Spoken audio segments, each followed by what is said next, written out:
Boxers, trainers, fight fans, Marine veterans, welcome to another showing of the No Decision podcast. It is I, Wes Ibarra, alongside me, Joy Villapando. Yeah, you're probably wondering why I'm leading off because, this is what we do around here. Random game plans, styles make fights. Right, Joy? Right. All righty, we got a four-rounder with some announcements at the end. But let's go into the first round here. Jamel Herring versus Carl Frampton. 12 rounds, junior lightweights for Herring's WBO junior lightweight title. This took place in Dubai, early day at the office, Mm. and it was filmed over ESPN Plus here in the US, IFL TV for the UK. And this was probably a very, very pivotal fight for both guys because they are both up there in age, Right. right? And one is a title holder, the other one isn't. And for Frampton, it was probably his only chance. Well, lo and behold, it was Yeah. his really only chance at this point in his career to get a world title. While Herring, is riding the wave, Right. especially as a very, very remarkable story in the sport of boxing. Former Marine, and he is north of 30, and his record is relatively good. 24-2-0 going into this fight, while Frampton was 28-2-0, and yeah, world titleist. And I'm sure it was a very, very big test for him because Carl Frampton is a very big name, and Right. also not to mention this fight was away from home. Yeah. Um, Yeah. Not gonna lie, this fight looked like it was being fought in a tent. I had the pleasure of watching it over the weekend, and Herring actually dominated the fight from the beginning. Yeah. Um, it was really round 4 where Frampton actually stole a round, Right. and the next round, oh my god, it just got really, really bad for Carl Frampton. Car front them. He Yeah. got he got knocked down a couple times. He ended up getting ding donged ultimately. On the second knockdown, he could not beat the count, and Jamel Herring won by KO. So Herring improves to 25-0, while Carl Frampton drops to 28-3-0, and that was the last fight of his career. During the post-fight interview, you could tell that he was in tears. He thanked his mentors and his team for everything, and even though he doesn't go out on top per se, he's a lifetime champion in Yeah. the boxing world, especially in that weight class, and to his country of Ireland, right? Right. So, happy trails, Carl Frampton, and congratulations to Jamel Herring. And with that being said, what is the landscape of the junior lightweight division? Because in my eyes, I feel like Herring now can be in that sweepstakes of fighting the kids. So like, Yeah. Devin Haney, Ryan Garcia, Tank Davis, Shakur Stevenson, Right. um, Valdez. Oscar Oscar Valdez. Valdez, Right. right? So I want to know, what do you think, Joy, and Well. Yeah. how that's gonna shake out for him because time is still even if he's still a champion today, Right. and he looked good. Time is still not on his side. All right. Yeah. Yeah. Yeah. Absolutely. I agree. He looked really good. He was able to pretty much keep his distance. Right. He's a pretty tall guy. He's 5'10". Really long reach. I think it's 73 inches. But yeah, like he was able to control the fight against Carl Frampton. Pretty much he was able to check hook counter Carl Frampton every single time, and whenever Carl actually got inside, he got caught inside as well. So Yeah, he got Jamel, cut. I right, forgot right, to mention he yeah, got yeah, cut. absolutely, yeah, yeah. And so like Jamel just had an incredible game plan, right?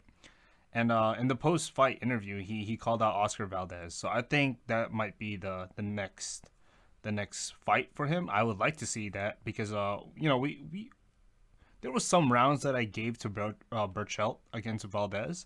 I think it'll be interesting test for Valdez to see to fight a guy who's a lot longer, a lot taller. So we'll see. Absolutely. I mean, I also think that Valdez is going to also find himself in a scuffle with Shakur Stevenson. So Oh it's really going to be a matter about money and location and all yeah, that. absolutely. But either way, it was a good fight, and Herring has proved that he still is one of the top dogs in that division. Of course, the debate for, or really the discussion for the baddest man on the planet at that weight class has yet to be determined. But of course, Herring has put himself in prime position Right, for that name recognition. right. Okay, moving on. Round two. Return of the pack. Return of the pack. Terrence Crawford is said to be in talks with Terrence Crawford for a June 5th showdown. I find this really surprising when when I was made aware of this because I thought Top Rank did not want to negotiate outside of their own means, Mm, and neither does Premier Boxing Champion slash Audiatar, right, who is the promoter for Manny Pacquiao, right. or not the promoter, but rather the manager of Manny Manager, Pacquiao. right. But I don't know. I really don't think this is a good idea Yeah, because again, this isn't what we want. right. Something is starting to tell me, and this is just my honest opinion, really. I don't obviously speak for Manny Pacquiao or Terrence Crawford, but I feel like something did not go right in the negotiation for the fight that we really want. Right, And of course, Manny Pacquiao is not a champion by legal definition. right. Yeah, So I don't know. It's not a good idea for Manny because he has nothing left to prove in the sport. yeah. Right, It's not a good idea for Terrence Crawford because one, this is what you wanted in the first place, right. and two, you don't like Bob Arum. Three, you could still lose. Oh yeah, okay. Just ask Keith Thurman. Right, right. Yeah, absolutely. Yeah, I agree. Right. I don't think this is a good matchup for Pac. Right. Because I mean, yeah, I agree. Right. He has nothing else to prove, but you don't have to keep fighting these like guys in their prime. I actually disagree with you, Wes. I think that there's no way Pac could win this one. I think Terrence Crawford is the the baddest guy in that division, right? Unless Errol Spence is also up there. Uh, I heard the reason why talks broke down between Errol Spence and Terrence Butts because they can't agree on the split, right? 50-50. One believes it should be 60-40, and then Bob Arum said like it should be 40-40, and whoever wins gets 20%, right? That seems reasonable, but it's not. I don't think it's gonna happen at all. So yeah, the two biggest guys, the two baddest men in the welterweight division, look like they're not gonna see each other ever again or ever. Well, So that yeah, wouldn't be the first time, wouldn't it? it wouldn't be the first time. So I wouldn't be surprised if it happens like later on when they're out of their prime. Um, but yeah, I mean, but that's the thing, right? Where does Bud go from here if he's not gonna fight Spence, and where does Spence go from here if he's not gonna fight Bud? That's fair. I mean, granted, I don't know. The last time in a major sporting event that the young gun was favored over the 40 plus guy, it did not end well. Right. Sorry, Mahomes. So I'm gonna try and put that stamp on you again and go improve to 2-0 in that Mm, regard. mm, So that's I'm gonna call it here. I'm gonna say that fight, if it does get made, don't forget that there's no signatures yet. mm. There's no signatures yet. Right. So But it's the most likely. that doesn't mean anything. Right, right. That doesn't mean That's like anything. that's like But you telling me that you hit harder than me. Well, that doesn't mean shit. no, no, no. Absolutely. I agree. Like, but it's of all the pool that of all the fighters in the pool of like what Terrence Bud Crawford could fight, he's at the top at the moment. I don't know. I mean, for me, it's either it's either gonna be one of these things. I'm gonna call it here. I think we're gonna see basically the Bucks Chiefs version of boxing if this fight gets signed. Oh But wow. if it doesn't, I don't care. Okay. Yeah, yeah. I mean, yeah, yeah, yeah, absolutely. Yeah. I'll call it here too. I'll match you. I think that like I said, this is probably the most dangerous fight of Pacquiao's career. Because, well, it's not dangerous as in like he's gonna lose his legacy, but I do think he's gonna lose, and I think this is the time where we're gonna see the holes start to show up for Pacquiao. Um, if Keith Thurman made it really close against Pacquiao, I mean, I've always said this. Like, if you really want to see the holes in Pacquiao in his later stages of in the latest stages of his career. Just watch the Keith Thurman fight because Keith Thurman was able to kind of, pretty much expose some holes in Pacquiao, and so um, I think Pacquiao's mind is there, like it's still fast. I think his body is starting to betray him. So yeah, we'll see. We'll see. I mean, we'll see, right? Because also, it really we don't know until we actually put him in the ring. Yeah, yeah, absolutely. He's gonna Styles make be fights 44. somewhere around there. Yeah. But also, I mean, I'm not outright saying that um, he's gonna win. Okay, Mm. but so I think you kind of misheard me. Okay. Which is something you're obviously pretty good at. Not gonna lie. I'm just kidding. But I feel that should this fight be signed, we could be in for something that no one expected to happen, Mm. i.e., the Bucks and Chiefs, Okay. right? Okay. So I'm not implying that he's gonna win, but if you're Terrence Bud Crawford, you also got to remember that when you step in there, it doesn't matter. It doesn't matter who you are. Mm. You're still vulnerable to losing, Oh yeah, right? yeah, absolutely, So, absolutely. so I mean, so is Pacquiao, Yeah, yeah, right? yeah, So, absolutely. yeah, I mean, but we'll see. Um, I feel like this is another ploy to get us screwed again as fans. And again, I want to reiterate, I'm not happy Right. with that particular order, Yeah, yeah, yeah. right? And like I said, by the time maybe, or like you said rather, by the time Spence and Crawford maybe do get together, it's already too late and nobody cares anymore. Yeah, yeah, right. I mean, that's kind of the tragedy of the whole story between Spence and Terrence Bud, right? I mean, excuse me, but I will say, I do think that they did present like a pretty good looking fight for Pacquiao and Mikey Garcia. I thought that would be a really good fight. I don't know. It really is going to be something to follow All right. in the coming weeks. Of course, in the negotiating business, obviously there's going to be things that have to benefit both sides, and there's no guarantee until that paperwork is signed, right? Yeah, yeah, So, for me, I really wouldn't worry about it, but the fact that it's out there that there are talks, it just disappoints me as someone who's trying to watch 147, especially with life after Floyd and Manny, right? yeah, yeah, absolutely. So So to the point where our interest is already at 168, 172, yeah, absolutely, 120, absolutely. So 125, 130. right. So I don't know, man. But anyway, speaking of those lower weight classes, Devin Haney versus Jorge Linares, May 29th, 2021. Mm. Let's go. Let's freaking go. I like it, man. Yeah. You know, the kids that I mentioned earlier, one Our, of these kids is finally getting a test. yeah, yeah, absolutely. Right. And I mean, yeah, we talked about before that Ryan Garcia is going to get his test against Javier Fortuna, but now Devin Haney gets a test too. This Yeah. isn't Yuriorkis Gamboa that is trimmed down from 1,000 horsepower to 300, Right. right? This is Jorge Linares, Yeah, yeah, a guy absolutely. that can still beat people.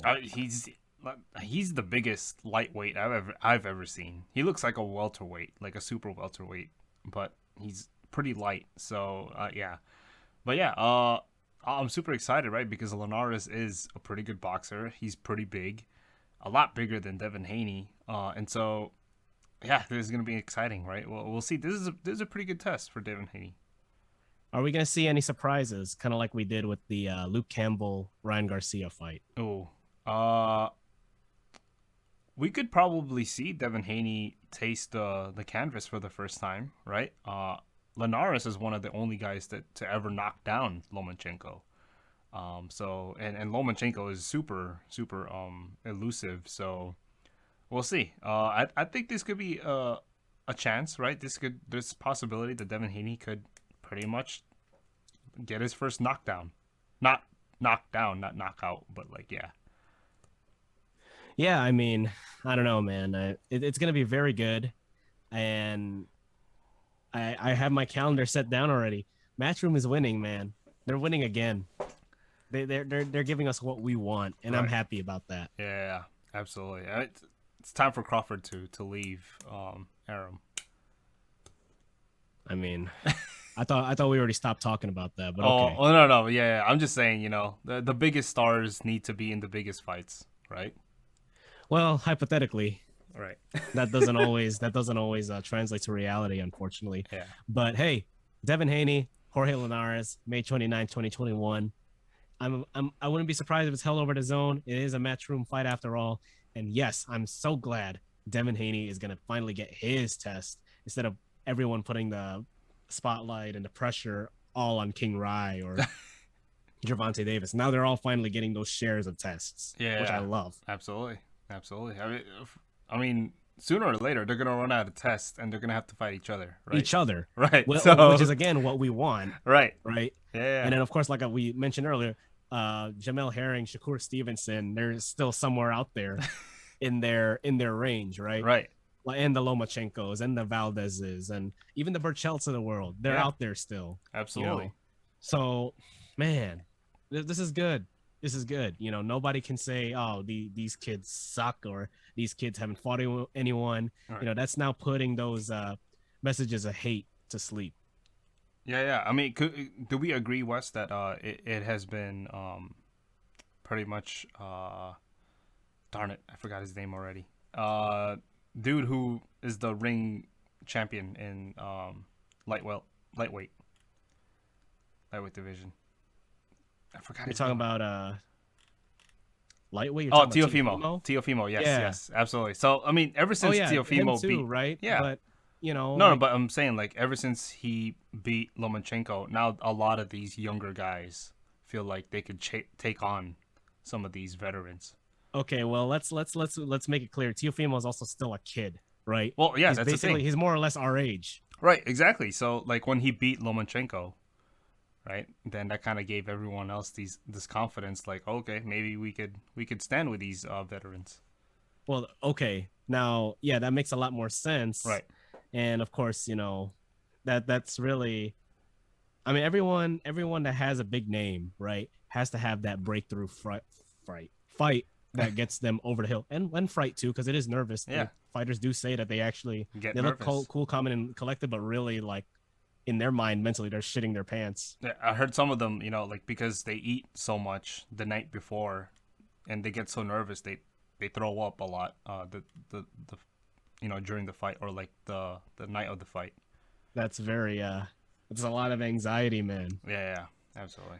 But yeah, no, that's actually a good place to stop for right now. So let's take a quick break and let I don't know, we don't have any ring girls or whatever do their thing and entertain our fans here. But when we come back, we're going to talk about one bozo fighting another bozo and the upcoming fights for the calendar, at least for the month of April. Welcome back, boxers, trainers, fight fans, and former Marines. We thank you for your service. This is the No Decision Podcast with Wes Ibarra, and Jared Joy Villapando.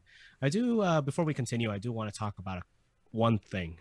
Um, I did talk about hate messages towards Devin Haney, right? About not fighting quality opponents, right? Right. But now I want to talk about hate in the real world. Right. Just briefly. Mm. Hate has no home here on this show. Right. Nor does it have hate or a home anywhere. And Joy and I actually identify as Asian American, Pacific Islander American people.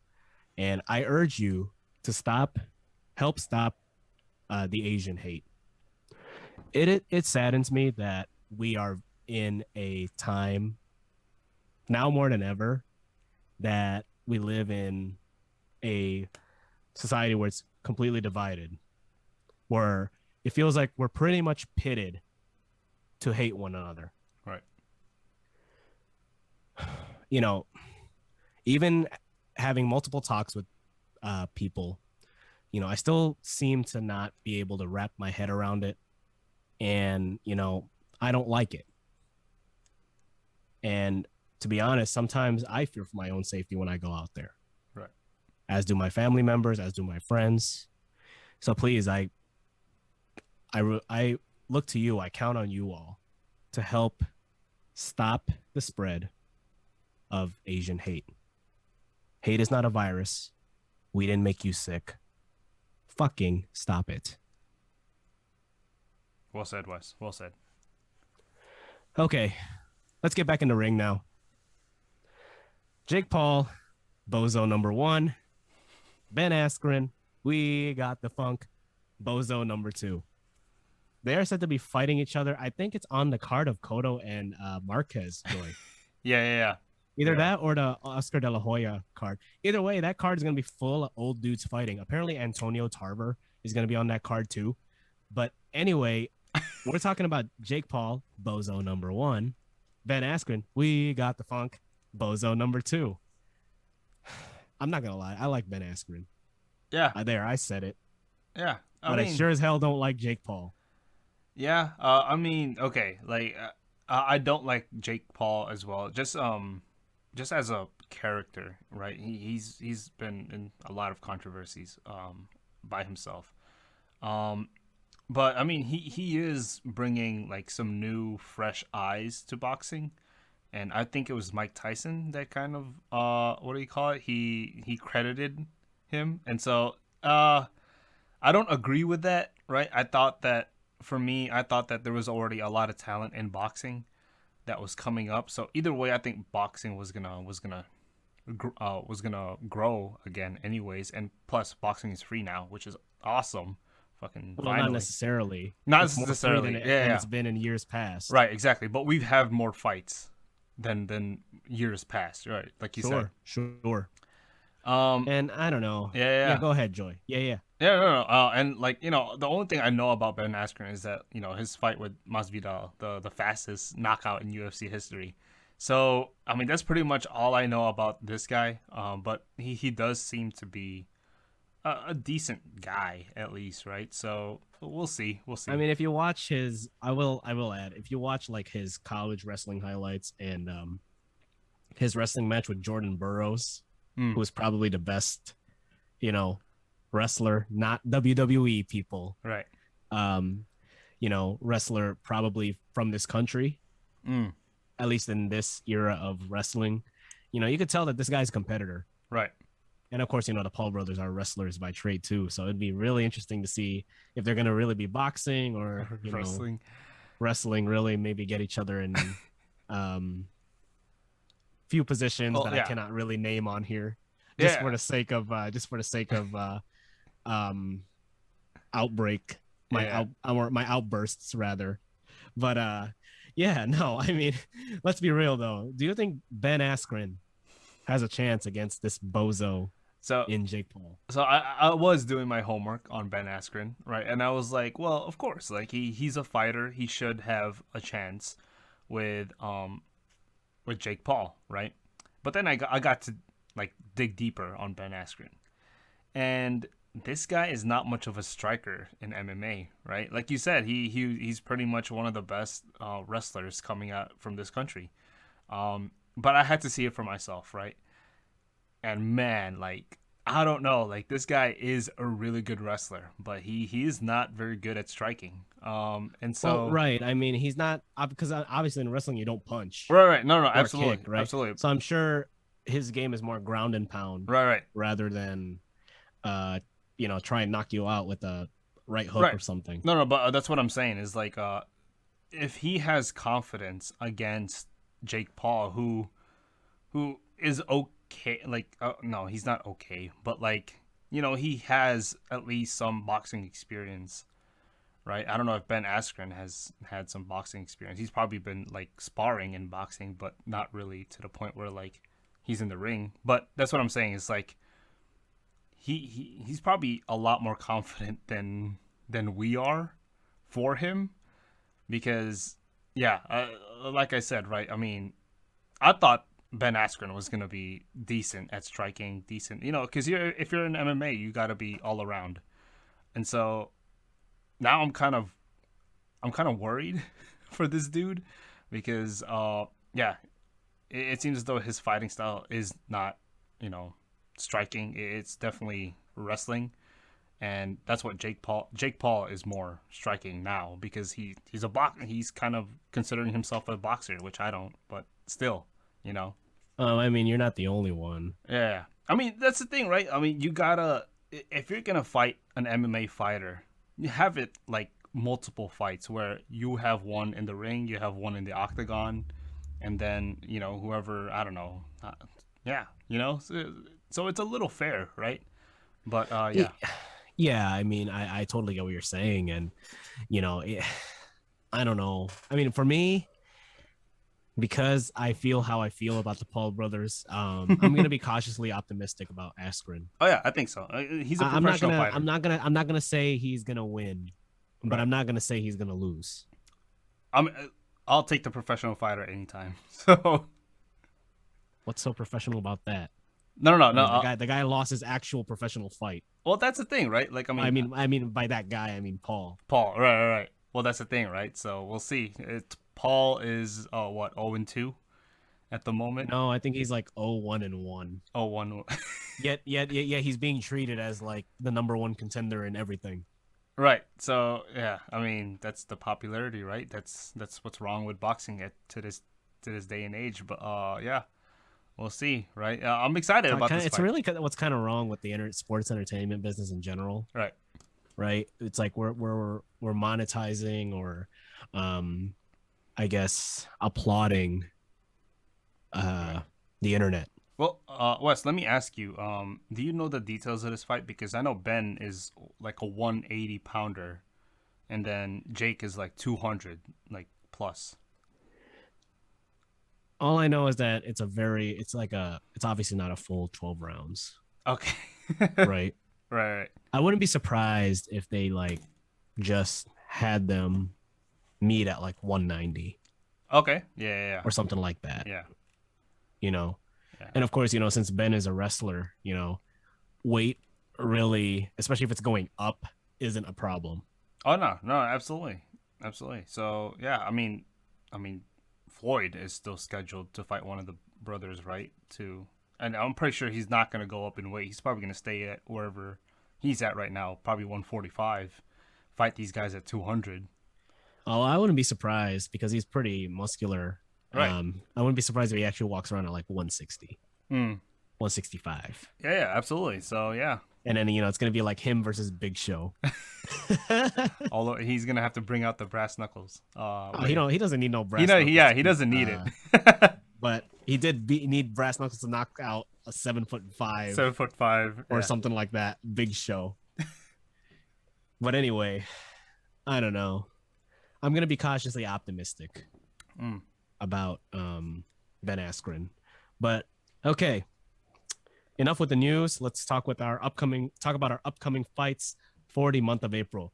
So April 10th, Joy, we have a countryman, Jerwin Ancajas, the number 4 ranked junior bantamweight, fighting Jonathan Javier Rodriguez, 12 rounds, Uncasville, Connecticut. Showtime for Ancajas' IBF title. Joe Smith Jr., number 4, versus Maxim Vlasov, 12 rounds, light heavyweights for the vacant WBO title, April 10th as well. And that is in Tulsa, Oklahoma. Right. And April 17th over the Zone, Demetrius Andrade, number 3, versus Liam Williams, number 8, 12 rounds, middleweights for Andrade's WBO middleweight title. I think we got a good April, my man. Yeah, we do. It's jam packed, and I don't know. For me, it seems as though more like the most like attractive fight to me is Andrade, right? Demetrius Andrade, and then Liam Williams for me. That's just for me, you know. I'm going to say right here, right now, watch out for Ancajas. I've watched his fights before. The guy can fight. And I think we're going to see the next best thing out of the Philippines. I know there's a life after Manny Pacquiao. And I'm not saying that Jerome Ancajas is going to be the next Manny Pacquiao, but he's going to keep Philippine boxing relevant. Yeah. I promise you that right now. Yeah. So, I mean, yeah. So, I mean, it's exciting. It's exciting to see another countryman. You know, I remember when I think Pacquiao was 35. I was starting to look for another Filipino fighter that I could follow, and I found Donaire, right? But come to find out, Donaire was only like what, a couple years younger than Pacquiao. So Mm. yeah, so but I still love Donaire. He's actually a really crafty veteran. For sure. And, I don't know when that guy's going to return to the ring, but I hope it's very soon. Oh, Inoue, second fight. No, I don't know. In a way, he's going to find himself like basically fighting the mafia of Philippine fighters of that weight class, Oh like yeah, him, yeah, Casimero, right, all those dudes. yeah, And, of course, like I said, even if you're a champion, you're not immune to losing. yeah, So, absolutely, absolutely, not trying to like put one on for my countrymen, right. but I'm just saying this is the hurt business after all. Yeah, absolutely. I mean, yeah. I'll probably okay. I'll give a reason why I'm looking for the Demetrius Andrade. It's the middleweights, right? Like you said, Wes. Canelo This is sweepstakes. the sweepstakes for Canelo. So, yeah, we've spoken about Andrade, right? He's too aggressive. He's uncontrollable. But that just might be, what you need to control or to beat Canelo. I don't think so. But yeah, it'll be interesting. I love the middleweights. I think the middleweights are coming up as one of the best divisions in boxing. Absolutely. And that's kind of like what I mentioned earlier, right? It's like we find it so hard to follow 147 to the point where our interest is already at 168, 172, 120, 130, 135, All right. even 140, Yeah, yeah, right? yeah, You yeah. know, so, but hey, there you have it, folks. That's the upcoming schedule for April. That is our show tonight. We hope you enjoyed listening to the No Decision podcast for this week. And, I know it's not everyone's favorite time, but the gym is closed now. You don't have to go home, but you can't stay here. But for what it's worth, we're thankful that you spent your Easter with us, and we'll be back with another fresh set of rounds next week. For Joey Villapando, I'm Wes Ibarra. Have a great night. Happy Easter.